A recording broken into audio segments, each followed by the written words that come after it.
ఒక్కొక్కరితో చెప్తూ ఉన్నాడు. మొదటిగా ఆయన నీ పితరులతో చెప్తున్నాడు దుష్టత్వంలోనికి వెళ్ళకూడదని. తర్వాత ప్రవక్తల చేత కూడా హెచ్చరింపబడుతున్నది. ఇదిగో నీ దేశమునకు శ్రమ రాబోతూ ఉంది, ఇదిగో నీ ఇంటికి శ్రమ రాబోతూ ఉంది, ఇదిగో నీ భర్తకు శ్రమ రాబోతూ ఉంది, ఇదిగో నీ భార్యకు నీ బిడ్డలకు శ్రమ రాబోతూ ఉంది. జాగ్రత్తగా.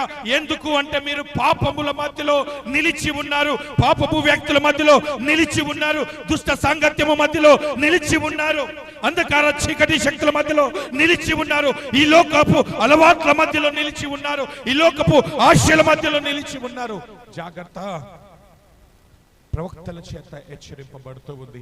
ఇలాగూ కాదు, తన కుమారుడు భూమి మీదకి వచ్చాడు, ఇంకా ఈ పాపమును విడిచిపెట్టలేదు కాబట్టి కనీసము నా మరణము ద్వారా అయినా, నా రక్తము ద్వారా అయినా, నేను అయ్యే ఒక బలి అయిన గొర్రెపిల్ల ద్వారా అయినా కనీసము వీరు మారుతారేమో